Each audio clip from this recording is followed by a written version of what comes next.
It's showtime.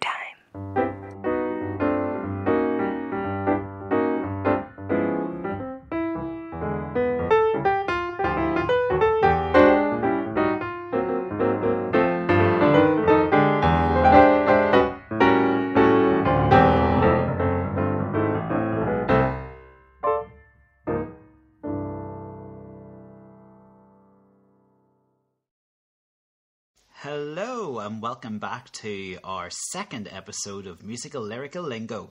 We're your hosts Tim and LJ. Today and every week we will be talking musicals and specifically what they taught us. So Tim, you ready to get started with week 2? Absolutely. You have no idea how excited and ready I am for this week's musical. Really? Yeah, so just pre-warning folks, this could be the end of our Musical Lyrical Lingo podcast because I don't know why we've done this to ourselves, but we've decided in our infinite wisdom that episode 2 we would do a musical that we are both so completely on the opposite ends of the scale. I adore it. In fact, I would probably go as far as saying it is my favourite musical. And LJ, how do you feel about this week's musical? It's too long, it's too long, it's too long. Do you know what? What? It is going to be my job this week to make you change your mind. I think I might have a remedy for your problem. Okay. Well, okay. I am open. I am open and I look forward to this remedy. She sounds really willing, doesn't she? I'm open. Okay, well, shall I tell you and the readers what this week's musical is? Absolutely. Okay, drum roll please. It's Oklahoma You. It's not actually Oklahoma You, but I can't say one without the other. So, Oklahoma. Do you know much about Oklahoma, Lauren? No, please tell us and the listeners all about it. Of course I will. So, Oklahoma was Rodgers and Hammersteins' first musical together as composer and lyricist, and they created a sensation. Can you tell how much I love this show? Sensation. It's a sensation. Both collaborated with others, but came together to create Oklahoma, which was based on the Lynn Riggs play Green Grow the Lilacs. Ooh. Yeah, the scene was the Indian Territory about to become the new state of Oklahoma at the turn of the 20th century, and the plot centres around a love triangle. Oh, we love a juicy love triangle, don't we? We do. Yeah, the rivalry between Curly, a ranch hand, and the villainous farmhand Judd. Do you know, I don't know how I feel about that adjective that's describing Judd. Was he villainous? I think it's a bit harsh. But anyway, the villainous farmhand Judd for the affections of Laurie, the niece of the owner of an Oklahoma farmstead. Oklahoma broke new ground in many ways. Such was the show's impact. It became the first ever musical to be recorded in full by the original cast. Did you know that, LJ? I did not. Well, there you go. You learn something new every day. You do indeed. See, this is why I love this show. I know, yeah. Well, part of the show, Musical Lyrical Lingo, is all about what we have learnt from said musical. Yeah. So it can either be a lyric, it can either be a song, or it can be from just the musical itself. Okay. So should we go into this week's? Let's fire into it. Okay, do you want me to go first? Have you first? got many musical lyrical lingos for this week? I actually do. I have 2. Okay, I win. It just shows I am Oklahoma's number 1 fan. I have 4+, I think. What? I know. Okay. So you go first then. Okay. So what have you learnt from Oklahoma? Okay, well, I just need to put it out there that my husband just wants me to say that I may come across as if I don't know very much, but we have been involved in musicals from such a young age that I have learnt these along the way. I haven't just learnt them at age 36. Okay. But yeah, so my first one was it's in the song Oklahoma, correct me if I'm wrong, Timothy, Yo. Where it says plane, the word plane. Uh-huh. I didn't realise that wasn't a plane. As in an aeroplane? As in an aeroplane. Oh, so you thought it was Plane, not yeah. Plain. Yeah, and a plane of Plain is a flat piece of ground that doesn't get any rain. Yes, okay. I think your first comment is justified, that obviously our intellectual intelligence will depend on when we first came to know the musical. Yeah. When did you first come across Oklahoma? Well, see, this is the thing which people are not going to understand about me and Oklahoma, is I have a small connection to Oklahoma in our dance trip. Okay, yeah. We would have done Oklahoma. That's right, we did. And it was my favourite. We did lots of little, mini trippy things. We did. So we would have been part of this dance trip that would have went to, which is very strange to think of, that we would have went into corporate events or nursing homes. Yeah, that's right. Yeah, so there was like a group of us, and it's mental actually when you think about it. Like, we were probably doing this like early teens into late teens. Absolutely, yeah. And sometimes we would have had 2 or 3 of these kind of events or things to go to a week. Like, it was so busy. We would have gone to like nursing homes or like special events, as Lauren said, and performed like one of several small, like 15-minute kind of performances or showcases. Yeah, so we would have had Pearly, Kings and Queens. We had the Irish, which was always rocked out on St. Patrick's Day. Oh, and killed me every time. Try gasping for air. Yeah, try doing like a 8-minute like Irish medley tapping number. Like, you ended didn't you, every time? Yeah, what else did we do? And we did the Caribbean. We did the Caribbean. Okay, yeah, so that's embarrassing though, because with fruit on our head. Well, I didn't wear fruit on my head. I didn't. had frilly arms in my costume. And you know, I actually have a photograph of us in that. Yeah, well, that won't be going on the socials. No, because that was really embarrassing, because we did part of the Caribbean routine on Children in Need one year. That's right. Do you remember that you and me were interviewed? Oh, we weren't. We were, and I have that on video. No, you see, that's the problem. Like, I tried to hide as much as I could when doing the routine, so that people in school and around wouldn't see my frilly arms. Yeah, and then they interviewed me at the end. Great. Yeah, and that's lovely. Always thought that would have been an interview that would have been hooked out whenever I became famous. It could still be hooked out when you become famous, Lauren. You never know. Yeah, so we did that. I really enjoyed... we did Hooray for Hollywood routine, didn't we? It was good. It was in year 1, so we enjoyed that. It was like MGM, like American movies kind of numbers. Fab. We did that. And then one of them was My Fair Lady. Yep. And then the other... 40s, the wasn't 40s, it? Yeah. It was like 40s. An army kind of... The army show tune or songs like from the White Cliffs of Dover and things like that. And then Oklahoma was another one of them. But we didn't do Oklahoma very often. No, I think probably only a handful of times. But I loved it, and I loved the outfit. It was a gingham dress, and well, you weren't in a gingham dress, but no, I was in a gingham shirt and jeans. Thanks. And yeah, I loved it. Maybe there was less dancing in it or something, or I did. You just loved the tunes, Lauren.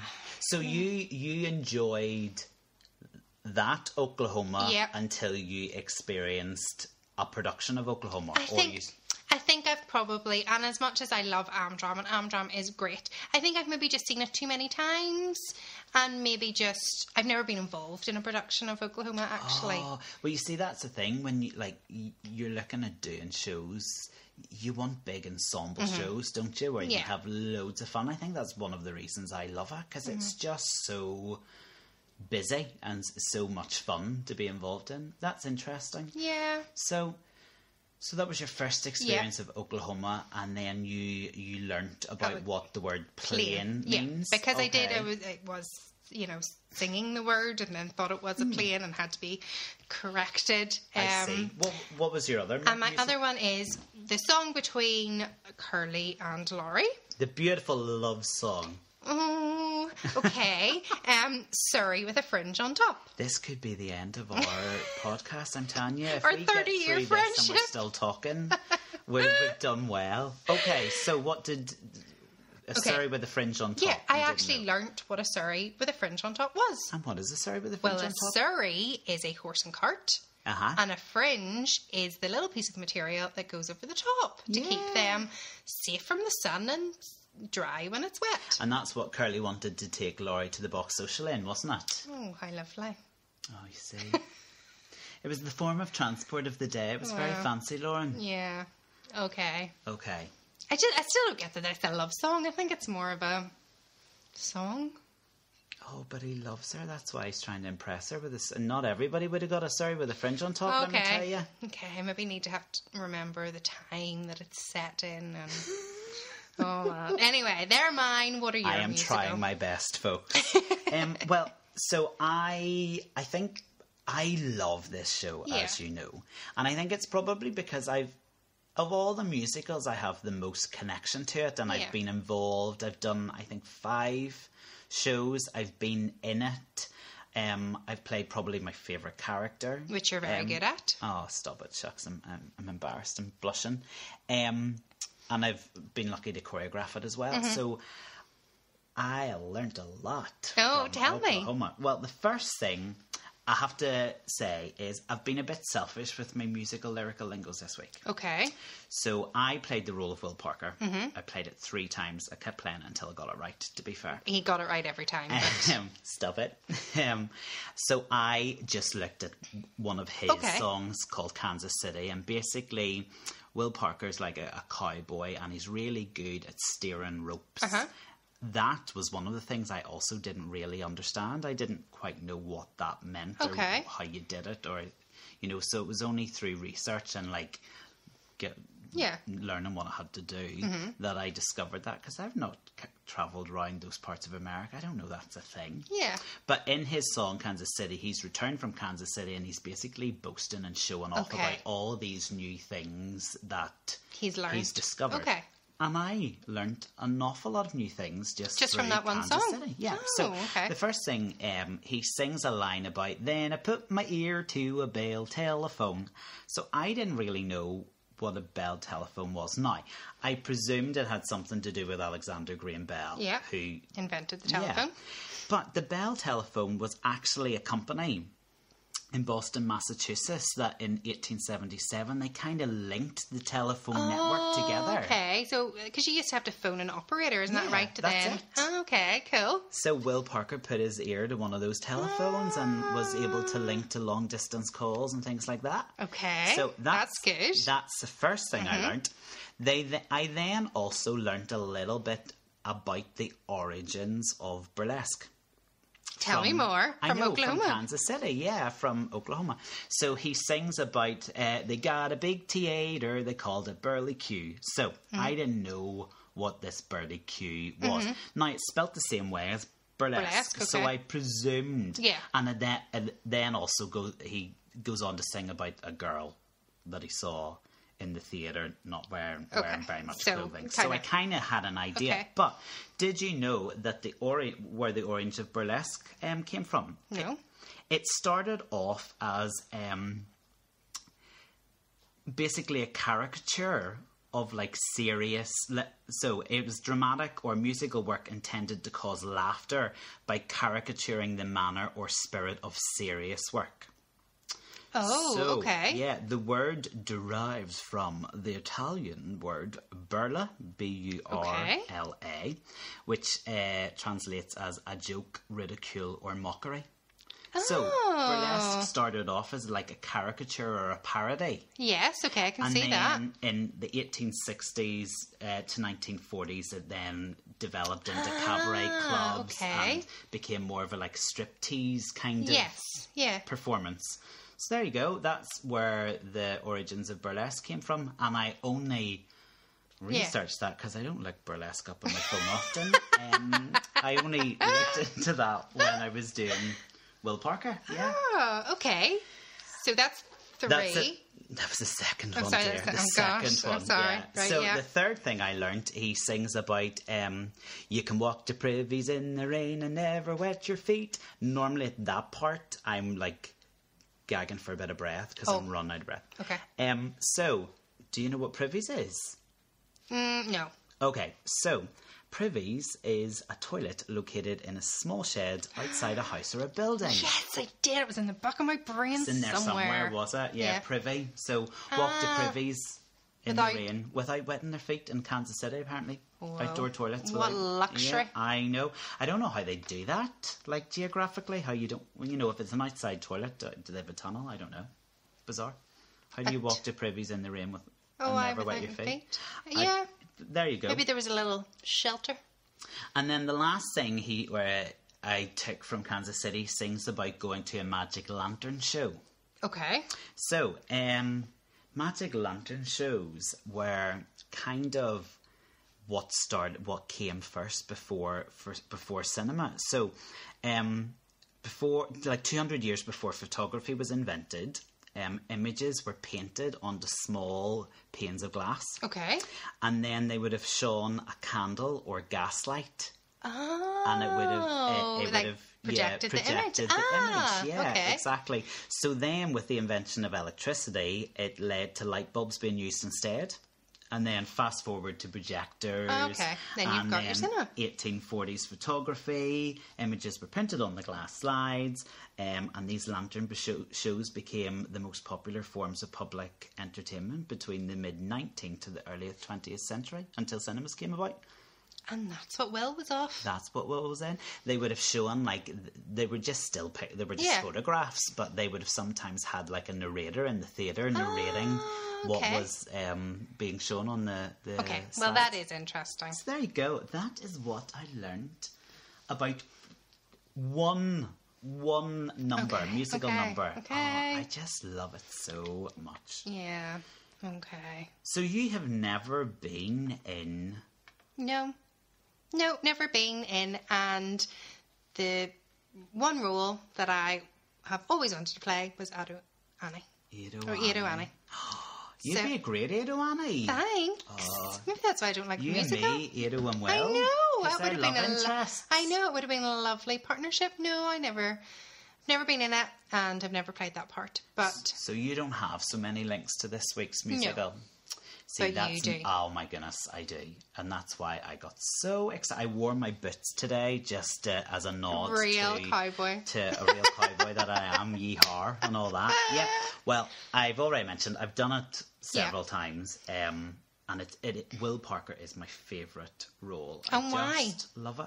I just love him. I just love that he's silly and he's dopey. It's one of those parts that when you read the script, there's really funny lines in it, and you just know the line, if delivered in the right way, so it's all about the timing. We'll get a laugh. Yeah, okay. Do you know what I mean? I love it. I just love funny. Mm-hmm. Don't give me romantic lead. Okay. I played a romantic lead once and never again. Okay. But I like funny. Mm-hmm. So it holds loads of fond memories. Yeah, However, Lauren, what? It also holds the most embarrassing memories that I have of any musical theatre I have ever done. In fact, it is probably my most embarrassing memory of life. So you are aware that because you've said that, you're going to have to tell us what it is. I'm so stupid, aren't I? I mean, there's two embarrassing moments that are linked to this show. So why am I sharing this? Why did you say it? Okay. We will get complaints if you don't. Okay. So, the first time I did Oklahoma, it was one of the first ever Amdram shows I did. I must have been 16 or 17. And I was just playing a cowboy. Mm-hmm. So, I think it was in the ballet. Okay. Great choreographer Wendy Mears, who I've learnt an awful lot from. Lovely Wendy. Lovely Wendy. Hope she's listening. I know. She was brilliant, and so she had bits where it was just the girls dancing, and then group bits, and then this part was just the cowboys. Okay. So there was me and maybe 6 other fellas, and it was almost, I think I remember it was in a V formation. Okay, so I was at the front of the V. Okay, lovely. On the massive Opera House stage, and it was a really open stage because it wasn't a huge set. You don't need a huge set, so that it shows off the plane, the lovely open space. See?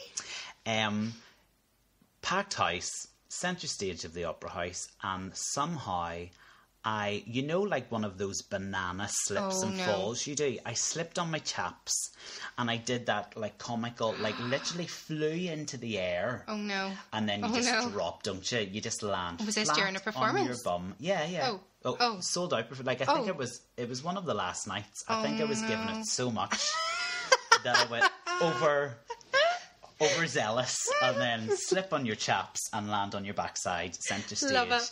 Nobody in front of you. I think I pulled it off though. I did a wee bum swivel and jumped back on my feet. As you do.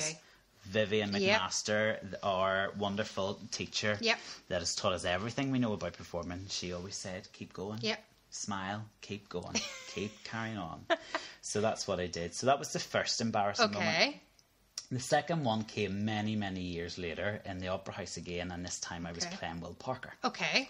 So our great director thought it was a fantastic idea that for Will's first entrance, bearing in mind he's coming back from Kansas City, and he's about to sing the song I've just talked to you about, to have him wrapped up in rope. Okay. And then unwrapped on stage, so I would untwirl as I came from the wings on stage. And then when I got to the bottom, like downstage, I would fall. Yeah. Because I'm all dizzy. So that's what we did. But when I fell, I ripped my trousers. Okay. Now, Lauren, when I say I ripped my trousers, I ripped them from the belt bit at the back. Oh, okay. The whole way round to like the zipper bit at the front. So you basically had two socks. Two massive socks. Yeah, basically both legs were nearly detached from each other. Like it was a big rip. Now, the problem was I didn't realise I'd ripped my trousers. So it hadn't gone very breezy. And anyone who knows the show, so Will Parker arrives and he immediately goes into his musical number, Kansas City. So you didn't have time for anybody to put a towel around you? Exactly. So I started into the song. Now, Lauren, I thought I was playing a blinder this night. The audience were on fire. They were cheering, they were roaring, they were whipping and you're everything. like, I am. They were pointing, they were smiling. I thought, I'm playing an absolute blinder.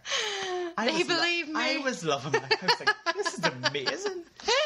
And it was only when others on stage started to look at me and give me funny looks and then look in my face and then look down at my crotch and look back up to me again. I was like, why are they acting weird? It's so weird. It was only when I started to feel a breeze I went, oh no, I've ripped my trousers. Oh no. Now, I'm normally very sensible with underwear when doing a show. Right? Yeah, really, really sensible. Normally black, to be honest. For some reason, this night I decided to wear bright white boxers. Oh. So not only was there a massive hole, but it was like highlighted with lovely, clean white boxers. Emphasize clean.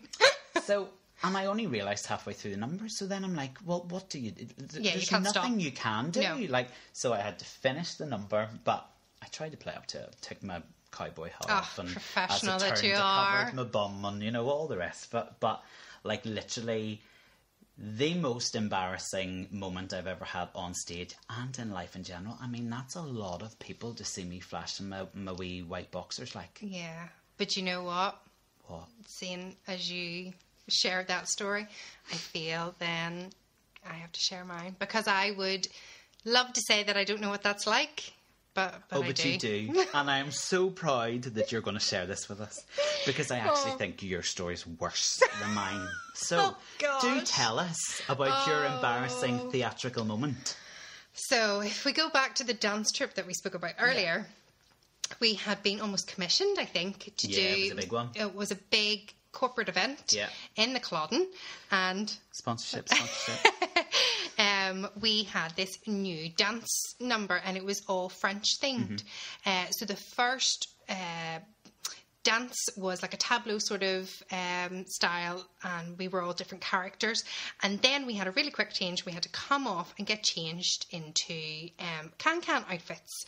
And I was like a French painter, so I had trousers on and, you know, a white shirt and whatever. Anyway, quickly changed into this beautiful skirt with a black and red corset. They were beautiful. And, you know, and your frills and all of that. I didn't do the can-can did you number not in do the red it? skirt. No, Oh. no. Wouldn't have been. I didn't have to do that quick change.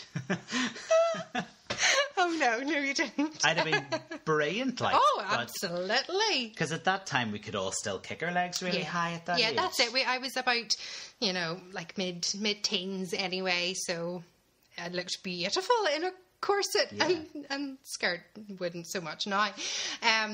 So, you know, we're doing our number, and halfway through this number we had to so it's a corporate event, people are eating their dinner at tables, and we had to lift our skirts up and show our frilly knickers. Wiggle your bum and show the frilly knickers. And this table is clapping and whooping, and I was going until I jumped down into the jazz splits. Loving me. Jumped down into the jazz splits, and I was waving my skirt, and I turned round and I went, oh no, I forgot my pants.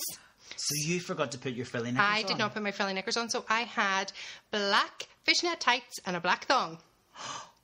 And I was showing my butt to this table. And they were loving life. Loving it. I was wondering until I came off stage. I realised I came off stage and I was like, oh. And my mum was holding my frilly knickers, and our dance teacher was standing beside her, and she was not impressed. Yeah, it won't have been I was.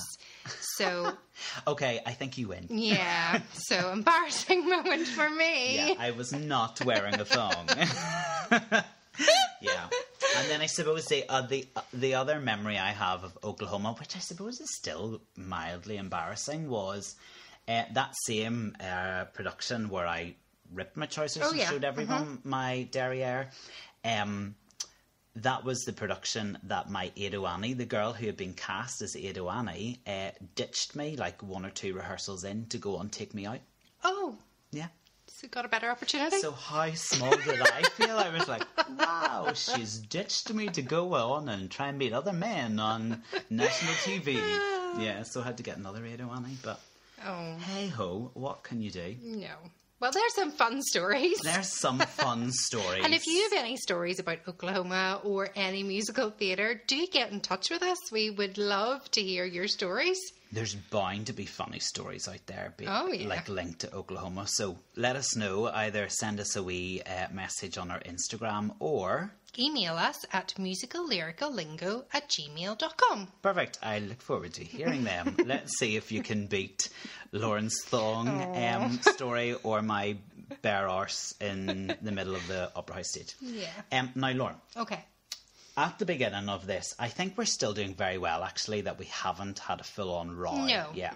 But at the beginning of this episode, you did say that you don't like Oklahoma, and you said it's long, long. That's right.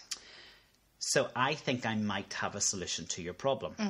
So I think it's long because of the ballet that's in the end of Act 1. Yeah. So I have a very special friend, very special person, who when they heard that we were doing this podcast, he got me a brilliant musical theatre book. How lovely. And the musical theatre book told me that Oklahoma broke new ground for many reasons, and one of the reasons was it was the first musical that did this, put a ballet sequence, a ballet dance sequence into like a musical? Yeah. And was it to appeal to different people? I don't know whether it was they said it was to develop character. Okay. And to develop the storyline a wee bit further. But we all kind of know that, you know, Judd's feelings towards Laurie, you know, we all know he's maybe going to push it a bit too far. Okay. We all know that she was uncomfortable with his advances. Like, So we knew that already. So You don't think it enhances it any? I don't think so. When I choreographed it, I cut Oh, quite a lot okay. of it out, Yeah, you know, because I didn't think we really needed it. So yeah, I think you could do without it. Okay. And then it would be a bit shorter for you, and maybe you would enjoy it more. Maybe. I'm pushing my luck, aren't I? Yeah. Oh, listen, like I said, I do have some nice connections to it. There's a part I've always wanted to play, and I do like some of the songs. I just think I've either seen it too much, or it's just I'm done with it. Do you know? I think it's been around, and I'm okay. I'm ready to move on. It's just I just don't get it. No, but do you know what? I wouldn't say I hate it. I wouldn't say I hate it. Oh, I think I've got her coming round to it. See, that's the thing. If somebody was to say, right, let's do a musical, or what's the next one we should do, like I would say Oklahoma every single time. I just love it. I love but working I think on you it. See I love being involved. I see it differently. You see it differently, and you see it as a whole picture. You see that there's stuff there for people who are in the chorus to do. Yeah. You see that the A story and the B story are both just as good. You know. Yeah. There's that part that you play really well. You know. Yeah. Well, that's the thing. Like, they have a love triangle too, which is really funny. Yeah, I just think it's so funny. So if you were. Every week we talk about a standing ovation moment, which is where we talk about, is there a song or a character or just a moment in the show that deserves its own standing ovation because it's so epic or so fantastic. Would you have, I dare to ask, would you have a standing ovation for Oklahoma? I'm going to say I have like an unsung hero in my opinion, and it would be Aunt Eller. I don't think she's given the screen time, stage time. I don't think people appreciate that role enough. It is so difficult, that role. It is definitely the unsung hero. That scene, the box social scene in Oklahoma, she has to hold it all together. Yeah, so if anybody who doesn't know the musical, they go to this box social where they have the farmer and the cowman, you know, dance and barn dance, and then they have this auction where they auction off hampers that some of the girls have put together. And it's basically an auction. It's a bidding war, and Aunt Eller is the auctioneer, and she has to hold it together.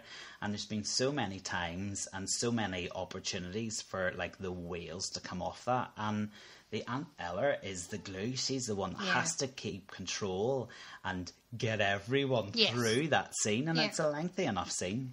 Luckily, any Aunt Ellers I've been involved with have been like top class, brilliant, and they've been so strong and kept it driving through. But no, I appreciate that unsung hero. She definitely is. Yeah, you'd make a great Edo Annie, you know. Oh, thanks. I thought you were going to say I'd make a great Aunt Eller there. No, not yet. No. Are you insulting me? I'm already pushing my luck. I don't want to slap as well. Yeah. And what about you? Yeah, I think Oklahoma's one of those shows that has really well-known musical numbers. Like everyone knows, people will say We're in Love or Farmer and the Cowman or Oklahoma where the wind went through through your plane, through my boxers, to be fair. Right, true. That night anyway.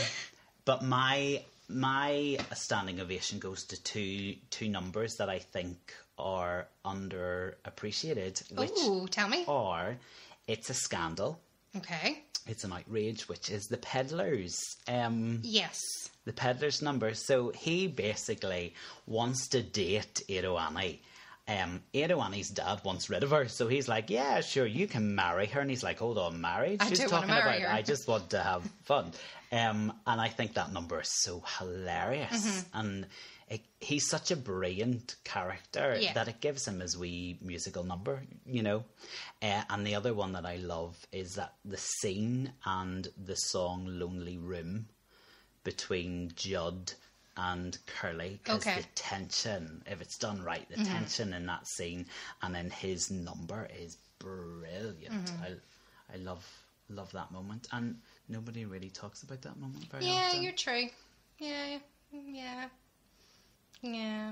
Okay. Do you know what? I think I will take I love all the learning from just that one song alone. But I think I'm not going to skip Oklahoma songs the next time they come on shuffle. I'm going to give it another go. I mean, do you think maybe Oklahoma is one of those musicals that it does have everything in it and that's why it's constantly revived? Yeah, I think so. Like, for me, it's got the perfect ingredients. Yeah. You know, it's got a really, like has you on the edge of your seat at times storyline or plot as to what's going to happen. Is she going to go with Judd? Yeah. Is Curly and Judd going to have like a fight or a confrontation?